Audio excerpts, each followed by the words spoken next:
Bienvenue sur CivilNet. Mon invitée est la nouvelle ambassadrice de France pour l'Arménie, Anne Loyo, qui a pris ses fonctions récemment ici en Arménie.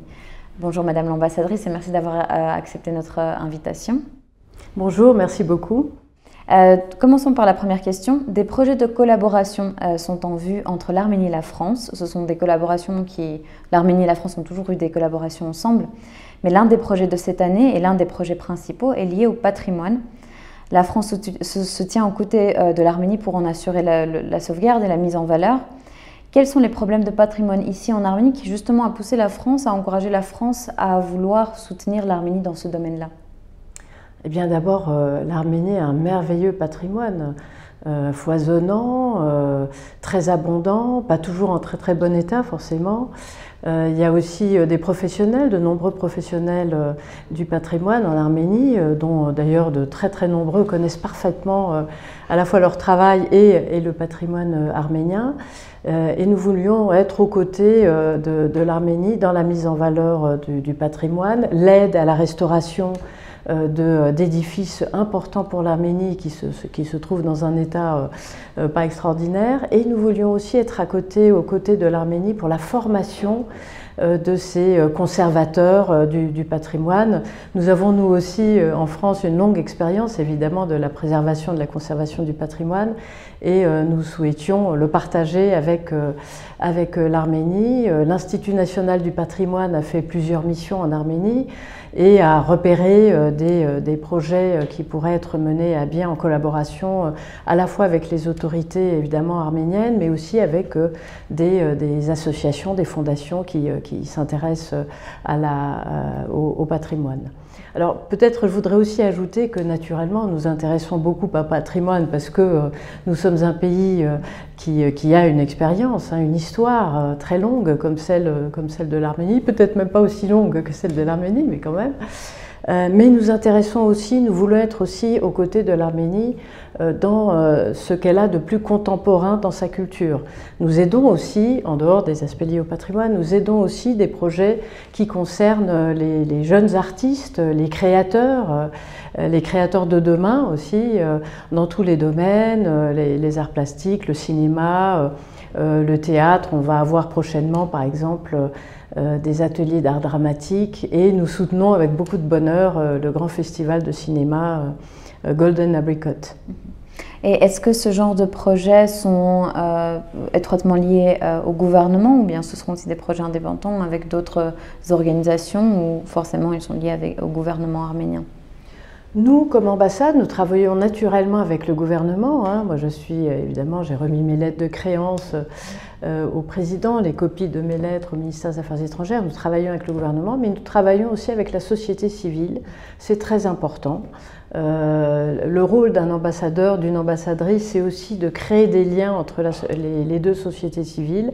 Alors, elles existent déjà, puisqu'il y a de nombreux Français d'origine arménienne qui appartiennent à la communauté arménienne de France, donc ça facilite naturellement les liens entre les deux pays. Mais mon souhait, c'est de renforcer encore les liens entre les deux sociétés, quelle que soit d'ailleurs l'origine des Français ou des Arméniens, et quel que soit le lieu d'où ils travaillent et d'où ils souhaitent collaborer avec la France. Je pense que c'est important de travailler avec des associations, c'est important de travailler avec des fondations, des entreprises, enfin tout ce qui fait la force de la société civile arménienne. Pour continuer sur ce thème-là, le problème en Arménie aussi, c'est on manque d'expertise par moment dans le domaine de la culture, du cinéma ou même du patrimoine. Et donc il est nécessaire parfois de se rendre à l'extérieur du pays, pas avoir une expertise à l'extérieur pour pouvoir amener tout ça ici et pour pouvoir évidemment aider au développement du pays. Est-ce qu'il y aura des programmes d'échange?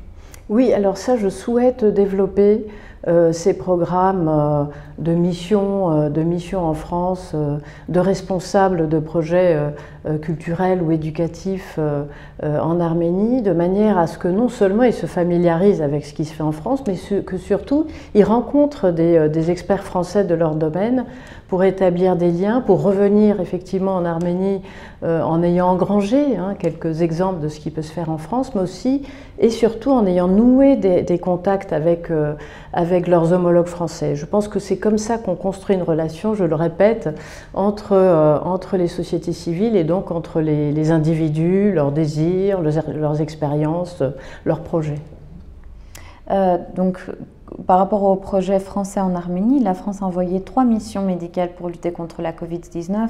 La France a également fait un don de vaccins AstraZeneca à l'Arménie. Il y a aussi eu des missions médicales pendant et après la guerre de l'Artsakh il y a 1 an. Est-ce que la France a prévu de poursuivre son action de soutien médical en Arménie? Et si oui, est-ce que ces projets seront ponctuels comme ceux que je viens de citer ou bien ce seront des projets à plus long terme?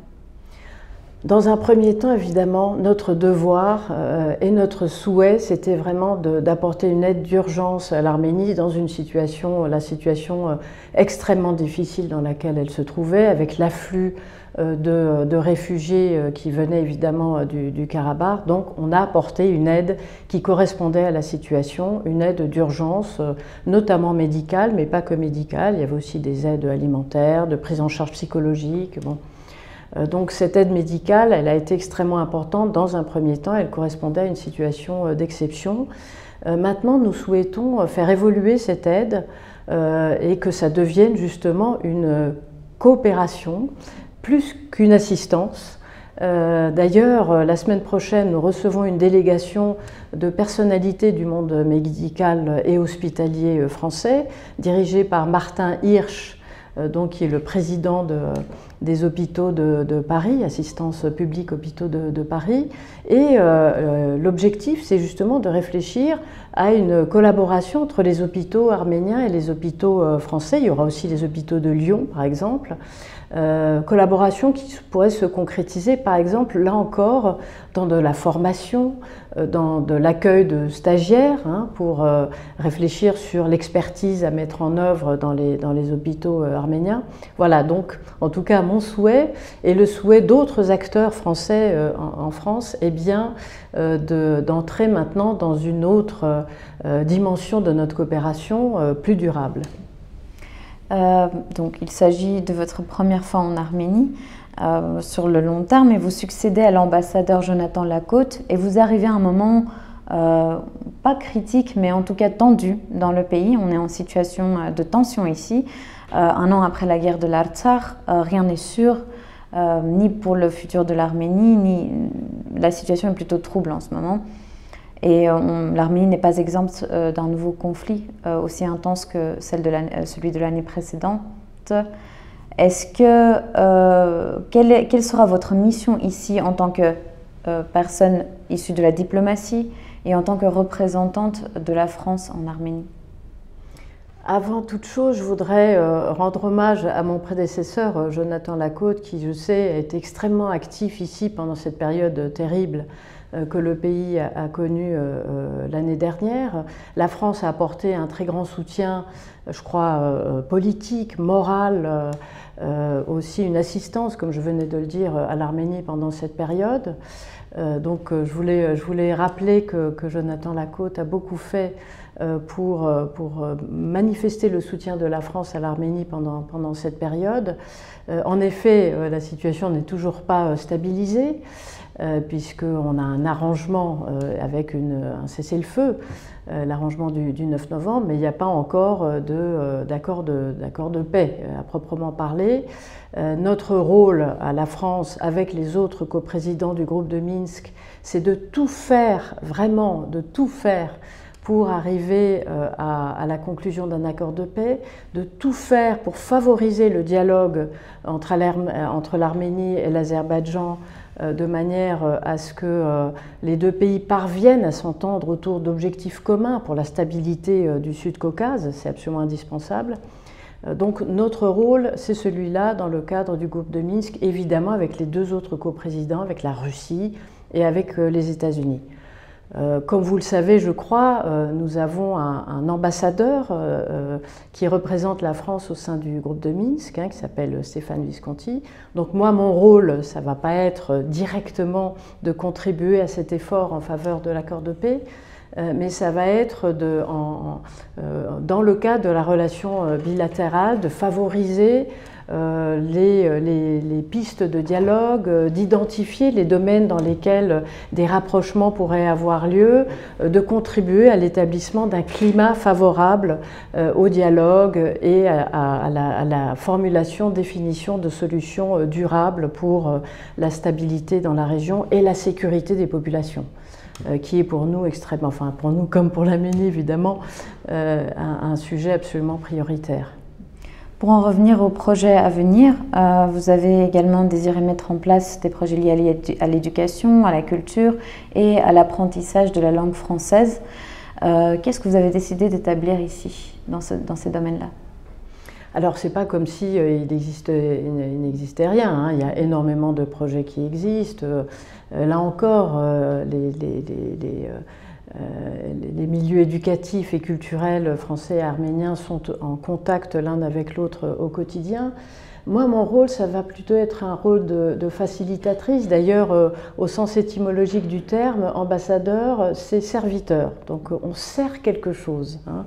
Donc moi, je sers la relation bilatérale et je sers surtout à mettre en place le cadre et les conditions favorables pour que les choses adviennent. Donc ma mission, après la période d'urgence à laquelle j'ai fait référence, hein, l'aide d'urgence à laquelle j'ai fait référence tout à l'heure, ma mission maintenant, c'est d'être aux côtés de l'Arménie qui se projette vers le futur, d'une Arménie qui construit des projets, pour son propre avenir et qui croit en son propre avenir. Je crois que c'est ça qui est très très important. Nous avons besoin que l'Arménie continue d'exister. C'est notre désir et je pense que c'est aussi un objectif à caractère politique.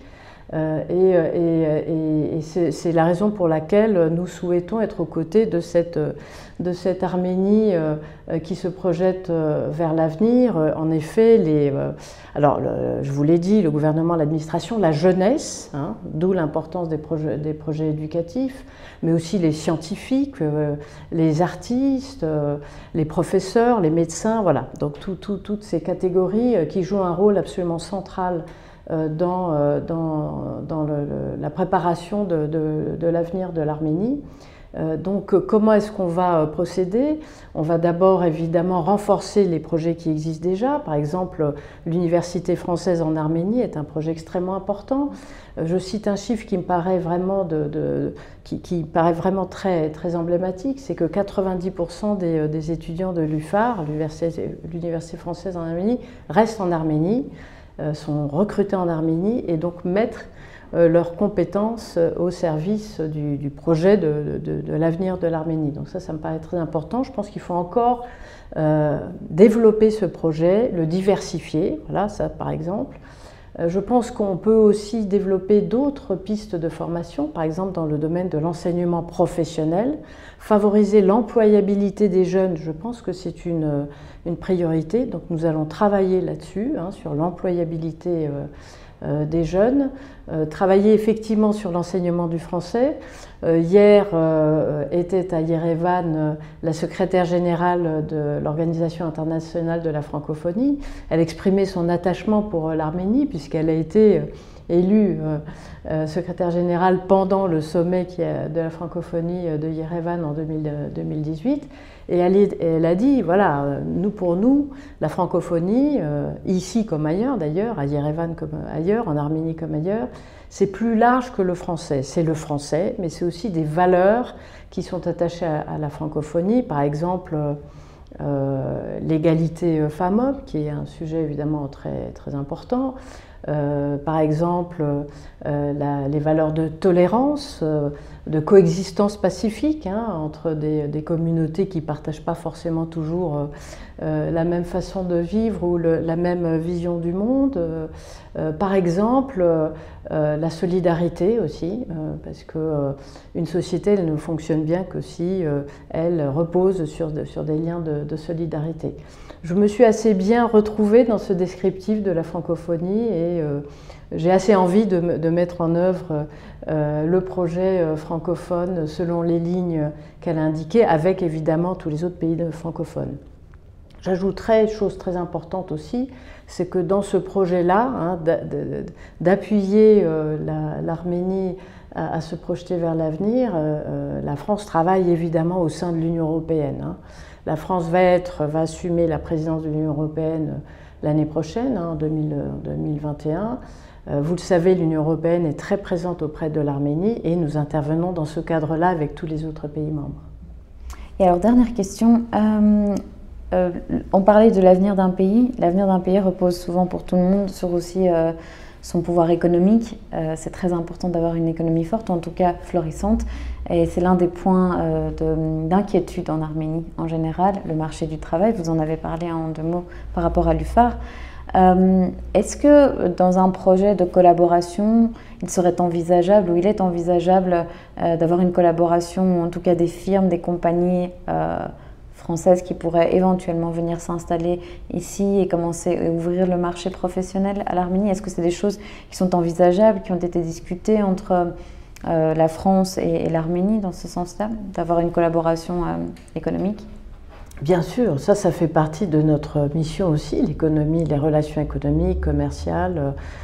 Donc nous travaillons également à l'ambassade avec le service économique qui est basé à Tbilissi mais qui vient très souvent ici en Arménie. Nous travaillons beaucoup pour essayer d'attirer en Arménie des entreprises françaises, des investissements français. Nous travaillons évidemment avec les autorités arméniennes parce que l'envie des entreprises d'aller travailler dans un pays, ça dépend aussi du climat des affaires. Je sais que les choses se sont beaucoup améliorées en Arménie ces derniers temps, ces dernières années. Il y a sans doute encore des progrès à faire. Donc nous travaillons ensemble avec le gouvernement pour faire en sorte que les entreprises françaises aient envie d'aller en Arménie, envie d'investir en Arménie. Nous avons un opérateur très important hein, qui s'appelle l'Agence française de développement, l'AFD, qui travaille en ce moment même, d'ailleurs l'agence fait une mission en ce moment même à Yerevan, qui travaille sur la définition des politiques publiques en Arménie, avec évidemment les autorités arméniennes, pour justement faciliter la mise en place de projets d'importance avec les financements qui vont avec, dans le domaine par exemple des infrastructures, dans le domaine du développement durable, dans le domaine de l'énergie. L'AFD par exemple soutient un projet très important de barrage, hein, le barrage de Vedi. Voilà, on va continuer à travailler dans ce sillon-là et je vais travailler bien sûr aussi avec ma collègue arménienne en France qui, je le sais, travaille aussi beaucoup à essayer de mobiliser les entreprises françaises pour leur présenter toutes les opportunités qui peuvent exister en Arménie. Merci Madame l'ambassadrice pour cette discussion. Merci d'être restée avec nous et continuez à suivre CivilNet.